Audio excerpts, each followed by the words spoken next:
NetSparker, the developers of desktop and cloud-based web application security scanners that enable you to automatically identify vulnerabilities in your web applications and web services. NetSparker scanners employ a unique and dead-accurate vulnerability scanning engine that automatically verifies vulnerabilities with their proof of concept. For more information, visit them on the web at netsparker.com or email at contact@netsparker.com.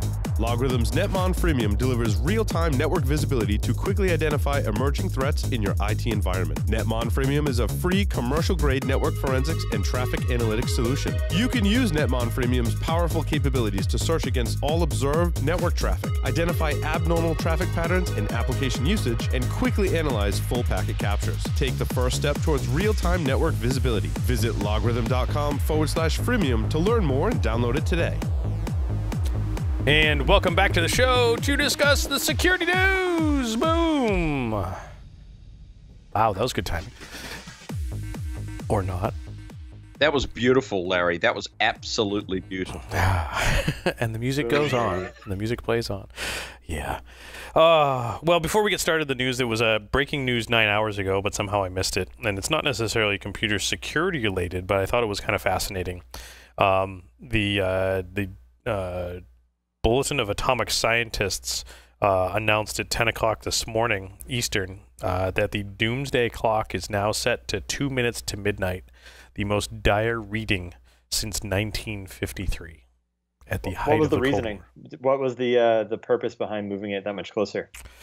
Let's see. Reflecting an uneasy state of geopolitical affairs is one way that is some folks have put it. Let's see. Where was the other quote? Trump's nuclear bravado and the world's inaction on climate change. Yeah, basically we got a bunch of idiots running the planet. Stands. Sorry, Jeff, go ahead. Go ahead, Keith. I was not being positive at all. I was basically saying, hey, we've got a bunch of idiots at the helm, is what I'm saying. Then that's all I'm going to say. That's pretty much what my sentiment was as well. You mean the state of affairs is happening as it exists today? What do you know? We put ourselves in this situation. Yep, exactly. Exactly. Yeah.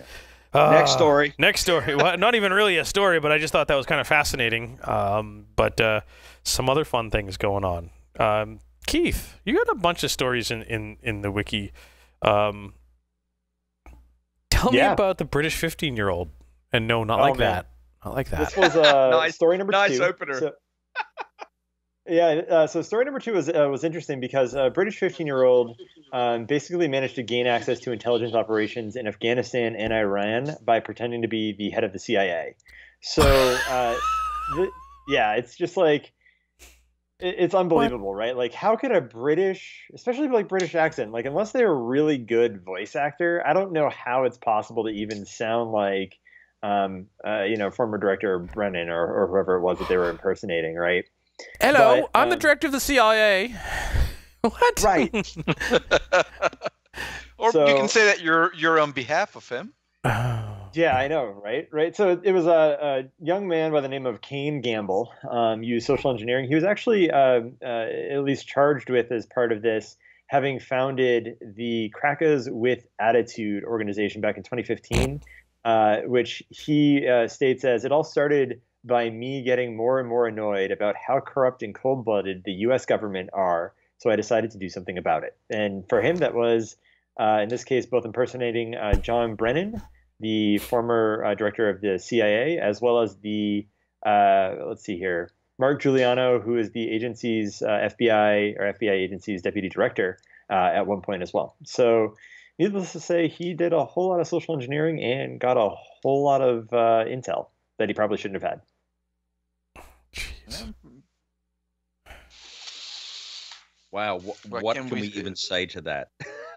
I mean, a failure of processes to validate who you're talking with, but at the same time, given as we were talking about the watch getting closer to midnight, a lot of people are actually afraid of confronting people, especially when you have a very hostile environment.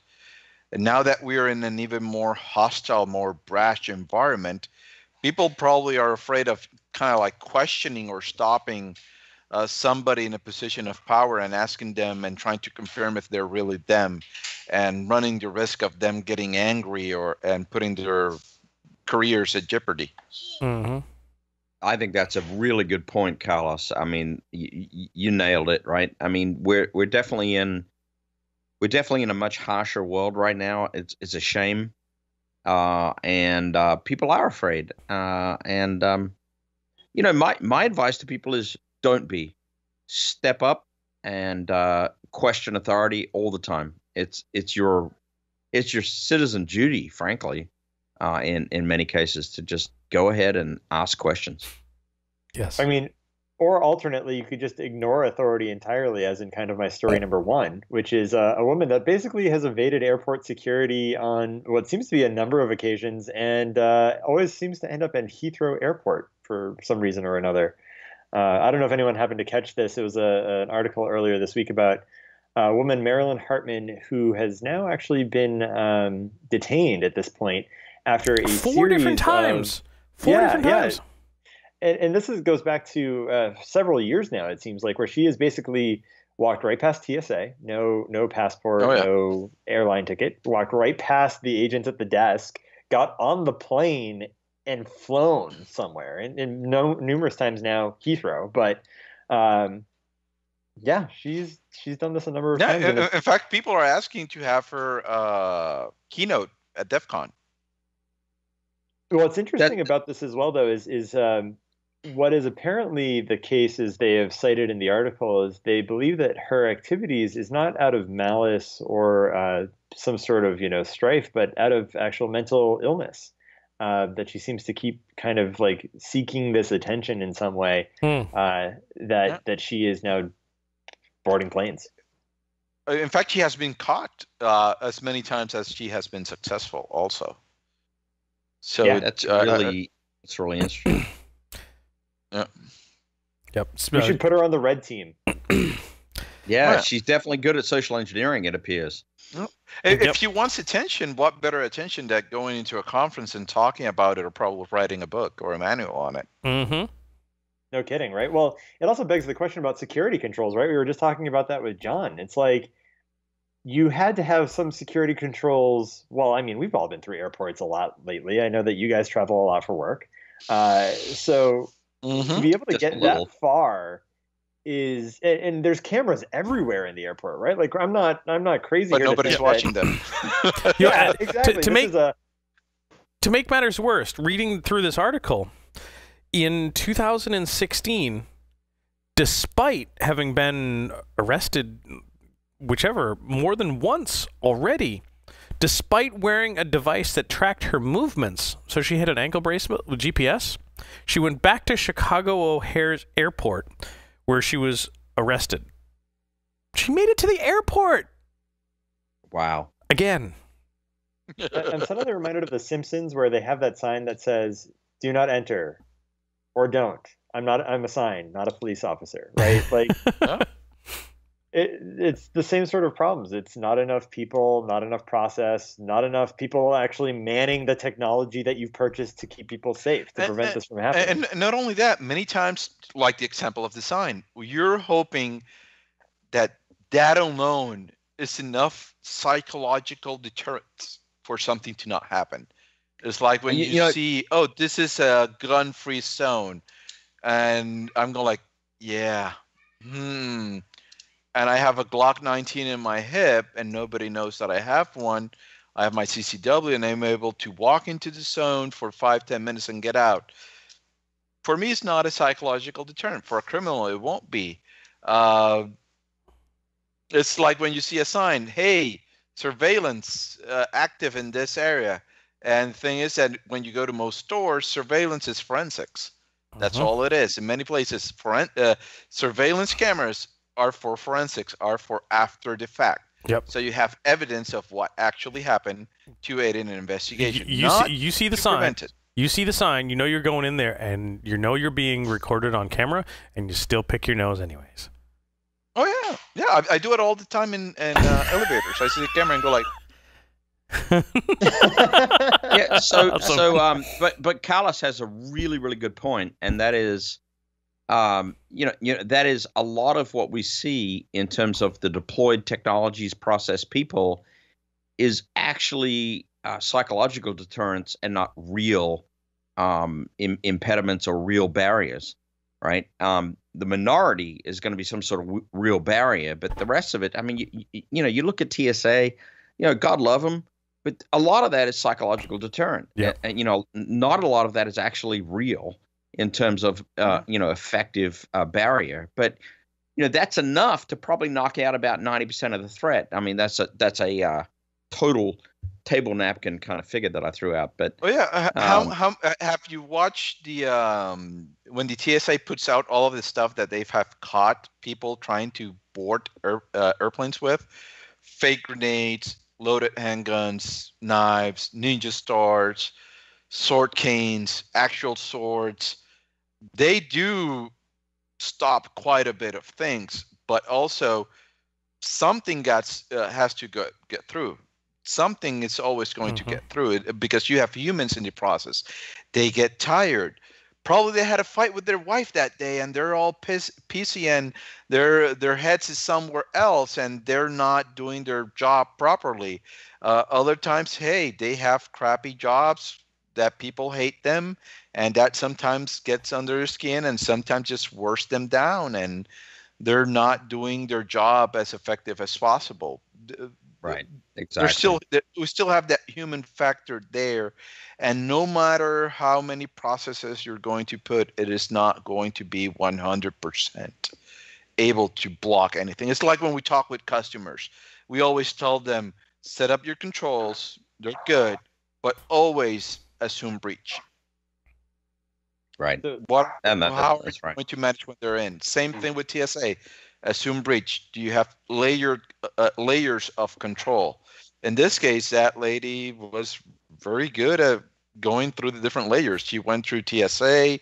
She went through the ticketing booth. I don't know if she was able to even get through customs. If she was able to get through customs, hot off to her. I have to say. I think that's actually where she was getting caught. Was she was at Heathrow and she was actually getting caught trying to come back through customs in London.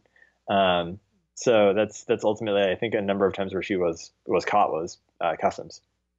Yep. Yeah, but she got in the airplane. That's that part that people miss. Can you imagine being the person that got kicked off the plane? Where can you do the most damage? It is once you're in the airplane. In fact, there are 3 different places that you can do the most damage, but one of the places that you can do the most damage is actually on the airplane. Right.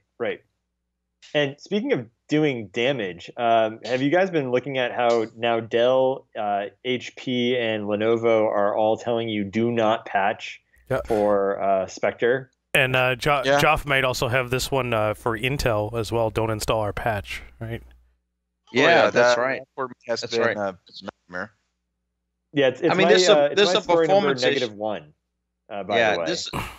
This is a performance issue ultimately. But Keith, go ahead, man. Yeah, run your story. It's the same one as mine.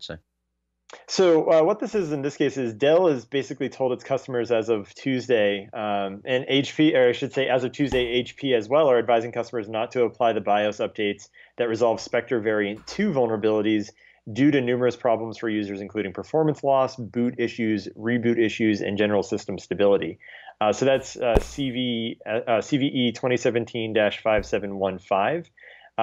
Off of that actual article that I've linked is a nice cloudblogs.microsoft.com article that actually talks about the performance hits as they affect the different operating systems per chipset that you're actually working with. So I'll include that in the show notes. But good examples like Windows 7 and 8 on older silicon that's a 2015 era PCs, Haswell or older. Basically, most users will notice a decrease in system performance. Windows 10 systems on those same 2015 era PCs, Haswell or older, benchmarks show significant slowdowns.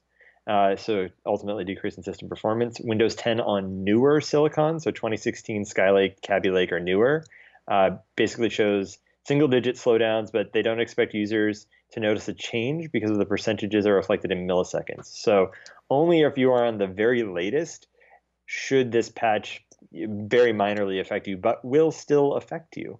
Windows Server, on the other hand, on any silicon, especially any I/O intensive application, shows a more significant performance impact when you enable the mitigations to isolate untrusted code within a Windows Server instance. Yay! Ouch. Yay! Well, I mean that's a fact, right? I mean, the reality is, you're disabling speculative execution. Speculative execution was entirely designed to increase performance. So guess what, folks? You're going to get a performance impact. Sure. Especially in virtualized environments where you have exactly. multiple machines sharing one single core. So yeah, Wired for me, it's been a nightmare at work because we have customers that blue screen all of their boxes by pushing the patch without testing. Whoops. Yeah. This one was an anecdotal story from a sysadmin that shared with us.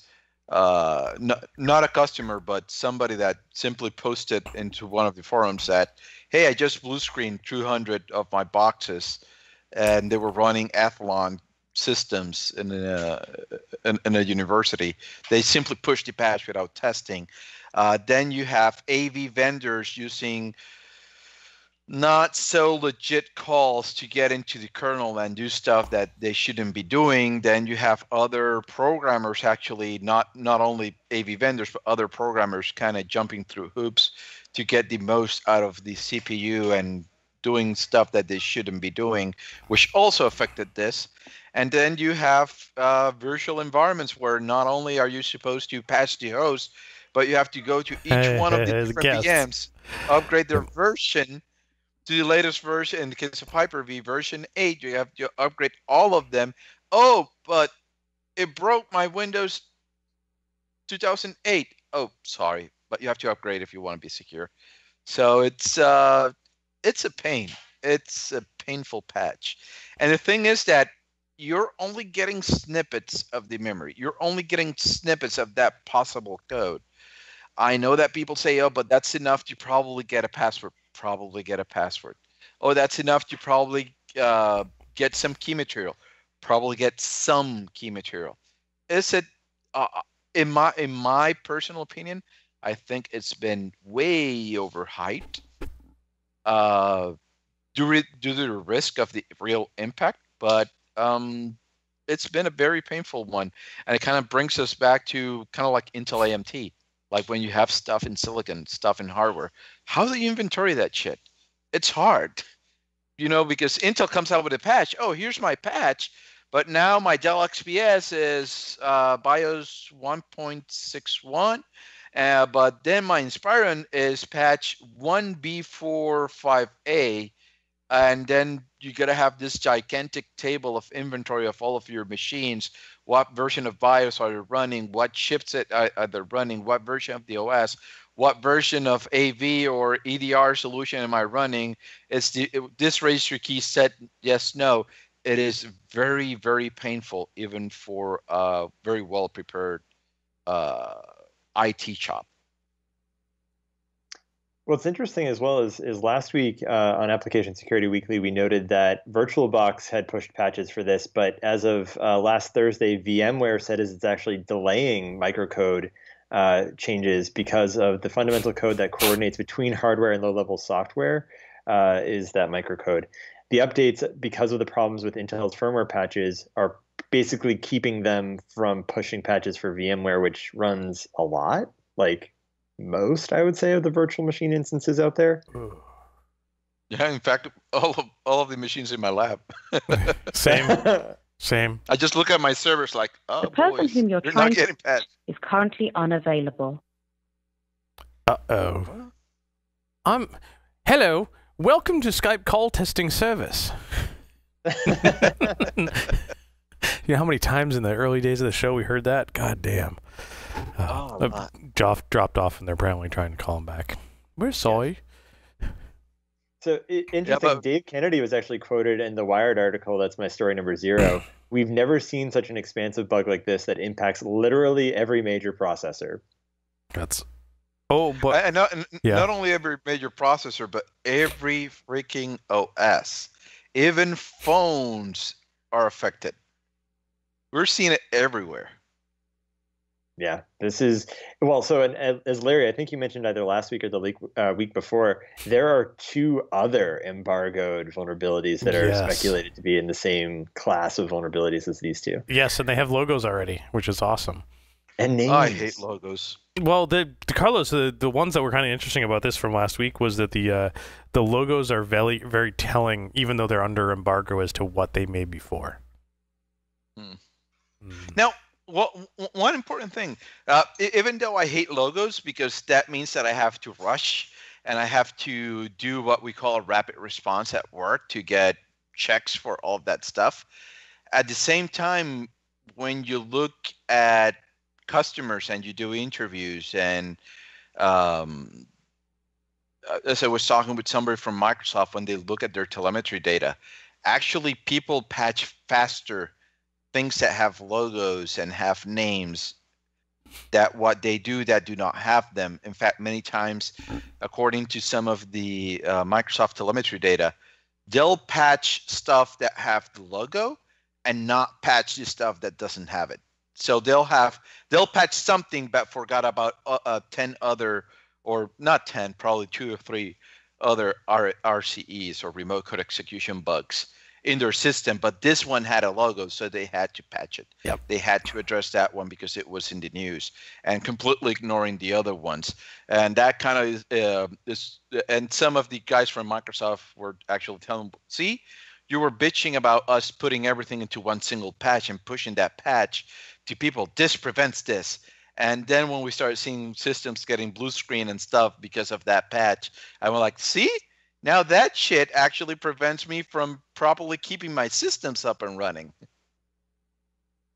It's a damned if you do, damned if you don't, right? It's a situation where it's almost a human condition, right? The fluffy animal is the one that gets, evolutionarily speaking, survives because humans make it into a pet, even if it has no reason to actually survive. So it's the bugs with names and logos that are easily referenceable at the water cooler that get patched. It's just a human condition at this point. Frightening. All right. So speaking a little bit of folly, the story that I've got in was kind of interesting, and it was actually a follow-up to a story or more continued folly.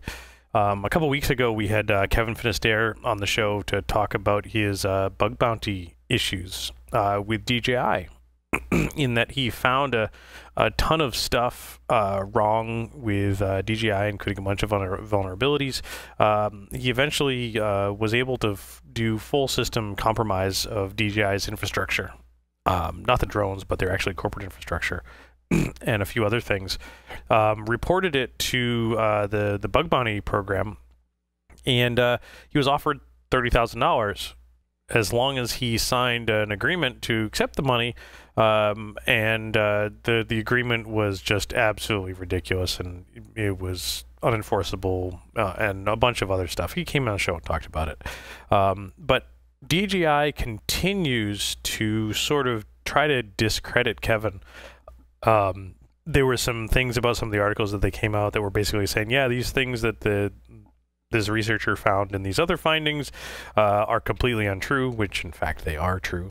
And the most recent was that DJI tried to issue a cease and desist with a DMCA takedown against GitHub for at least one forked GitHub repository of DJI's code. The one that was out there that had keys in it that allowed decryption and re-encryption of firmware. And it was out there for 2 years. It was there for 2 years. Kevin told him about it. He had forked the repository to his own repository, to his own GitHub account. Yep. And not only that, it was used by some of us drone aficionados to get non-approved firmware on our NASAs.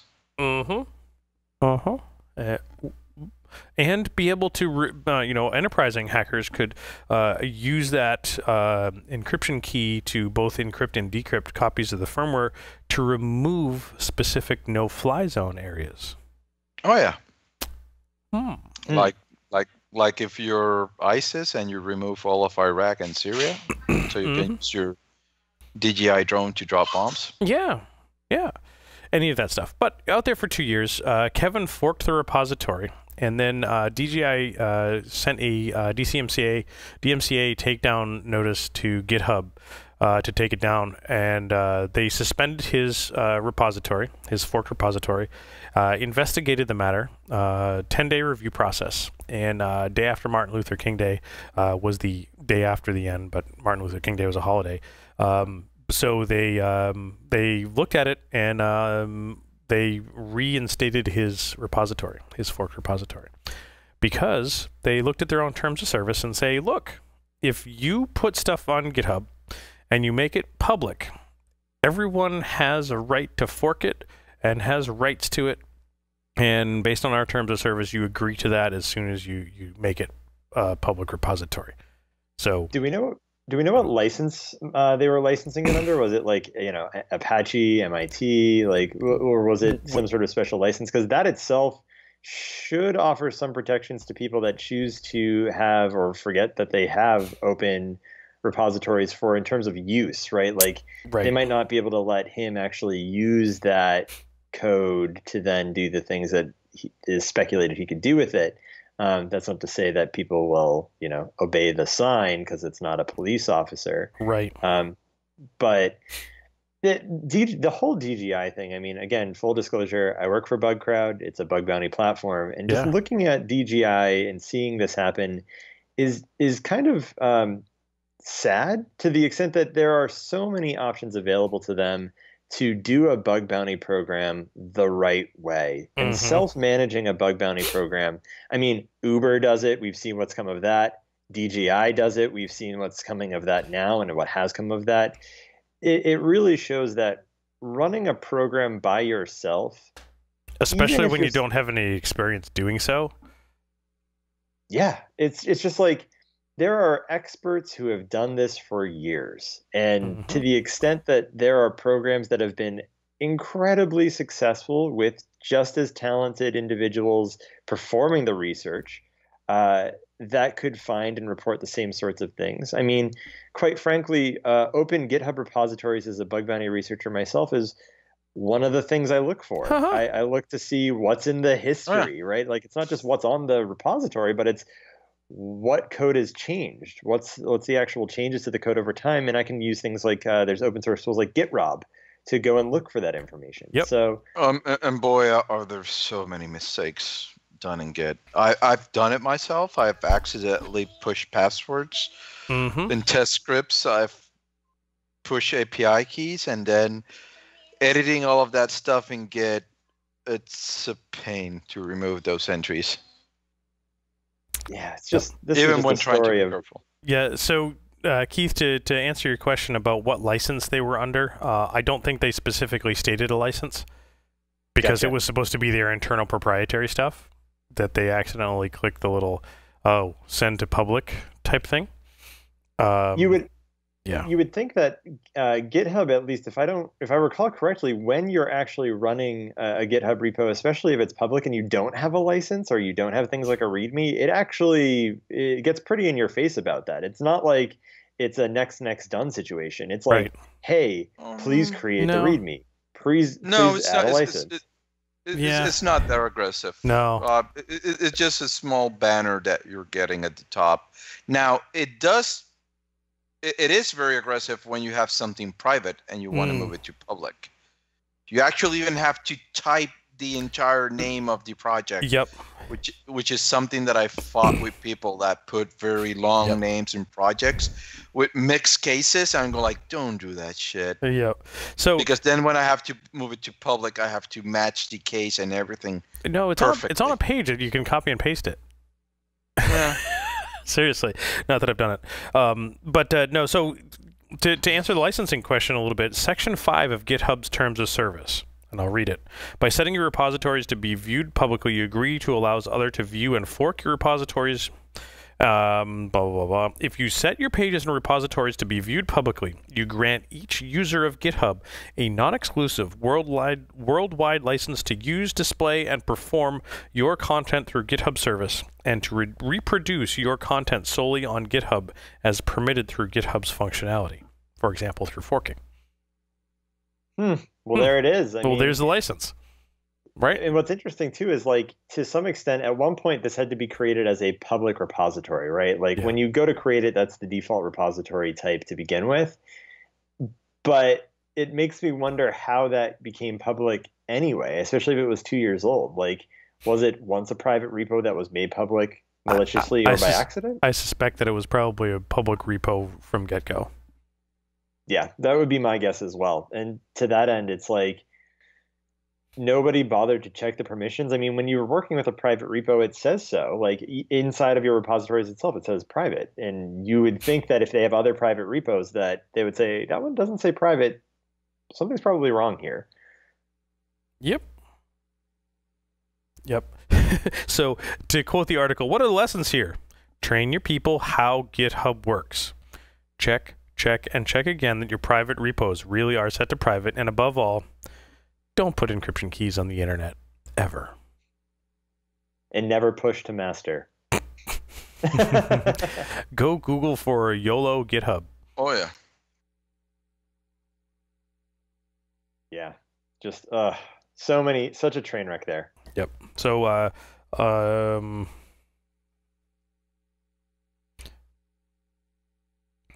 where is it?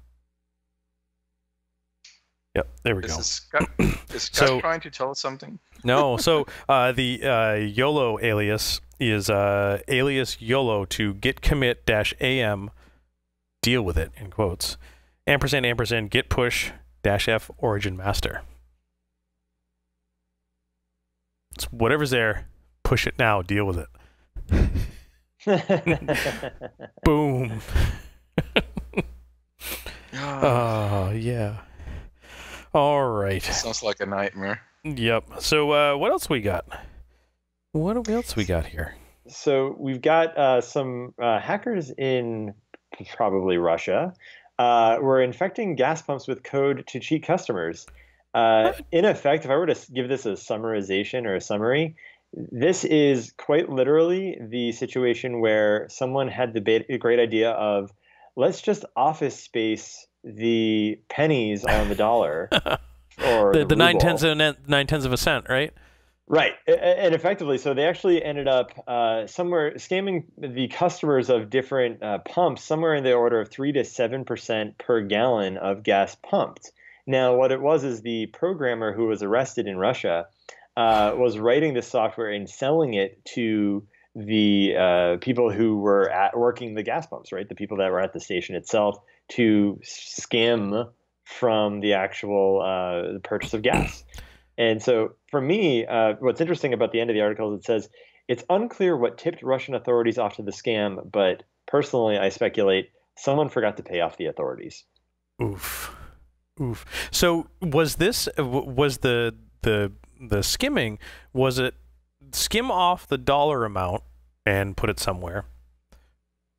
So charge so much, reflect this on the output, and then put this other stuff somewhere? Or was it deduct the actual dispensed content by 3%?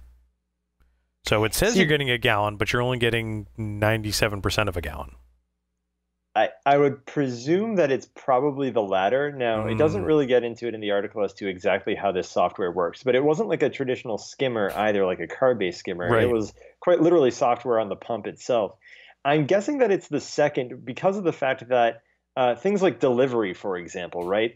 Those sort of metrics are tracked pretty closely as to when someone needs to come and deliver more gasoline to the pumps. Yep. And this seemed to have been going on for a while where nobody noticed the change. So my guess would be, Larry, in this case is it was you were paying for the full gallon, but it was dispensing 97% of a gallon of the gallon, and therefore everything else read as 7/10 being dispensed, even though that's not what you paid for. Yep. And interestingly enough, and I'm thinking about this and how they would do this type of attack, because I know all the pumps that I go to here in the U.S. have this thing, the stamp on it from the local authority through the local weights and measures, and that they go and inspect once a year or twice or every 2 years to say that when you dispense a gallon of gas that you actually got a gallon of gas. Right. But that window is not every day, and it's not regular, or it's regular. It's, you look at the pump and it says last inspected on, February of 2017. So that you have a 1 year window to conduct this attack. And the other side of it too, I mean, talk about insider threat, right? It was literally the pump or the station employees that were installing the software on the pumps. So quite literally, it's not like you can even report this to the person that's, at the cashier's desk to say, hey, you're not actually dispensing all the gas that I'm paying for, because they're in on it. Yeah. Okay, sir, we'll investigate. Crumple, crumple. Exactly. Yeah.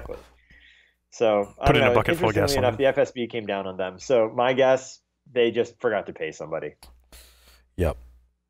So Keith, it looks like it's just you and I now. I think Carlos has disappeared. Wow. Joff is gone. So we have taken over the show. No, I'm still here. Oh, wait. You're here. Oh, there he is. I was going to say, down to the here. final two contenders on the island. I see I see no camera. That's why it's just a black screen, just like Joff. So I was like, You're not seeing my camera? No. We were before, but all of a sudden it went away. Okay. I see why. It somehow selected the FaceTime camera and not... Oh, now we have a different angle. Yeah, it's actually not seeing my my Logitech for some reason. I blame a 4-year-old. Yeah. She's pretty crafty. Pwned. Yeah. Yep. Pwned. So speaking of pwned, Larry, OnePlus that they were hacked and exposed something on the order of 40,000 or potentially up to 40,000 customers. Interestingly, the thing that I noticed about this was it was a malicious script inserted on the company's pages that captured the sending of data directly from the user's browser, did not affect PayPal payments, those who had previously stored credit data with OnePlus. But any of those new customers that went to the page were basically having their data siphoned off based on a malicious script. Curious to know how it got there. Yeah.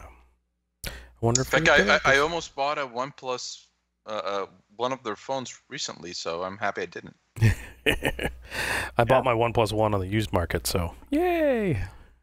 And my guess would be it would be interesting. So a few weeks ago on Application Security Weekly, Paul and I covered what was a hypothetical scenario of someone building a malicious NPM package that would be like kind of bundled into other packages that are used for graphics or front end development. And then from there, we'd be able to siphon off things like credit card data. Lo and behold, we have a malicious script inserted into a company's page capturing said data. Kind of interesting. I'd be interested to know what OnePlus's page is actually built with. And who built it. Yeah, that's the other thing, right? Yeah. Like, who's checking for these things? Yeah, we contracted that to a third party.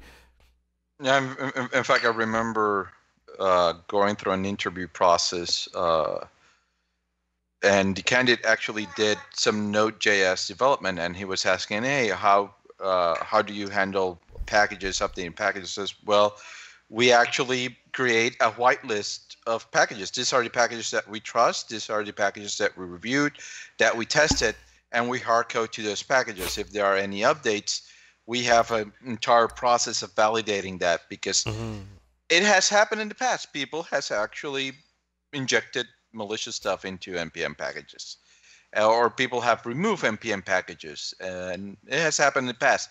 And the thing is that it is a cascading effect where if you're able to get somebody to accept a pull request on one of those key packages down the line, that's going to have a cascading effect through all of those. And the only thing is that you have to add enough code to probably cause an error or a vulnerability in that is useful in a chain of other mistakes for you to abuse. It doesn't have to be a glaring backdoor or big hole. Yeah, all it has to do is be a CSRF, or a cross-site request forgery, where it can take that data and either push it elsewhere without you noticing, or accept requests from a site that it shouldn't, right? So there's any number of ways that these sort of vulnerabilities can be presented into frameworks and libraries, especially through NPM. I mean, I've been doing some stuff with Vue.js, and the number of things that get pulled down as kind of sub packages to the packages that I'm installing is it makes me cringe every time I do NPM install. Let me just put it that way. Wow. So, Keith, I think we got time for one last one, and the one that interested me out of your remaining was your last story there, number 6. Yeah, so apparently the CEO of Visa has told the world we will not process transactions in Bitcoin because it's not a payment system. I don't know what century he's living in, but the quote that he gave was, "My take is that Bitcoin is much more today a commodity that somebody could invest in, and honestly, somewhat of a speculative commodity." Yeah, and people are using it as a payment system. Well, let's differentiate payment system from currency. Well, so the other one I wanted also note that too, the Visa CEO Alfred Kelly says we will only process fiat currency-based transactions. And I might argue that Bitcoin's a fiat-based currency. Well, the problem with Bitcoin is that you have multiple exchanges, and multiple exchanges may have different pricing on that Bitcoin also. So which one of those exchanges are the one that you're going to tie yourself to process those? What are going to be the windows of valuation that you're going to use for Bitcoin being so volatile? Well, pick one, standardize on it, and publish it. I don't know. I can agree with him in terms that it's not a payment system. It is a currency. Payment system, for me, a system. It is a series of components tied together, working together. But when it comes to Bitcoin, I don't see that. I don't see a series of systems working together. I see a decentralized kind of process going on. Interestingly, and I think that this kind of adds an interesting twist to all of this, is there's the whole Bitfinex situation where people are basically propping up this whole Bitfinex trackable, I don't know if you would call it like stock per se, but a trackable metric that you can invest in that ties Bitcoin to some degree or another to Tether. And with the Tether in this case is like equivalent to a US dollar. And so there has been some interesting stories lately about how effectively this whole idea of Tether, which is now trying to translate Bitcoin value into US dollars to some degree or another, kind of like, trying to think of the right term, there's an investment term for it, where you can like track the market value. It starts with an E. But in any case, the whole idea of it being volatile does not necessarily mean that it's not a currency or even a fiat currency for that matter. Or I mean, the US dollar fluctuates, right, or a payment system for that matter. Maybe arguably, and I think that, Carlos, you're probably right, like paying with a debit card or paying with, I don't know how to put it, but payments is a payment system like Visa is a payment system, say. Someone open a window? Yeah. What? Somebody's audio just went crazy. Yeah, but to that end, I definitely think that Bitcoin is a currency, and that Visa is not accepting it will probably drive more people to their competitors, which I don't know is a great thing for Visa. So, and I think ultimately that Visa is going to take these payments via Bitcoin and maybe not even realize that they're doing it because it will have been processed downstream by some other payment system, as it were. Now, other than Visa, who else is actually accepting Bitcoins? From the MasterCard, American Express?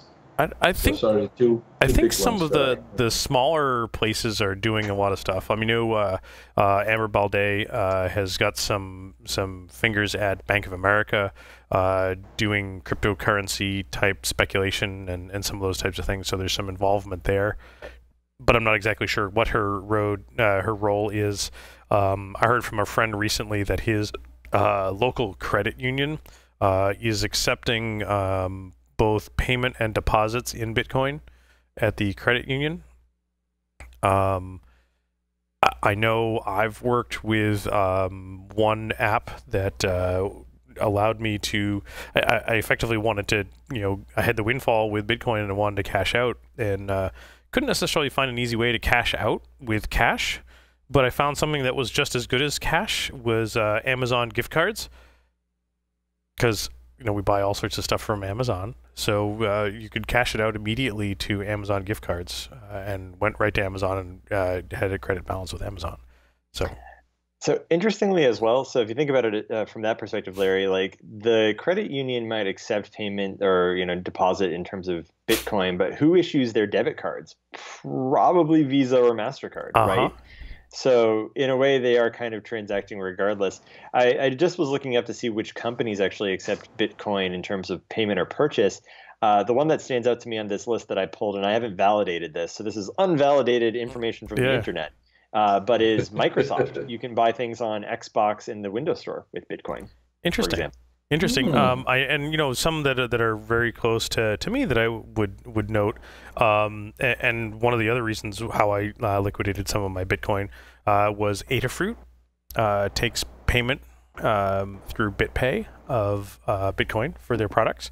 I bought a bunch of stuff through Adafruit with Bitcoin, and it's amazing when you have like $2,000 in Bitcoin how hard it actually is to spend $2,000 as Adafruit.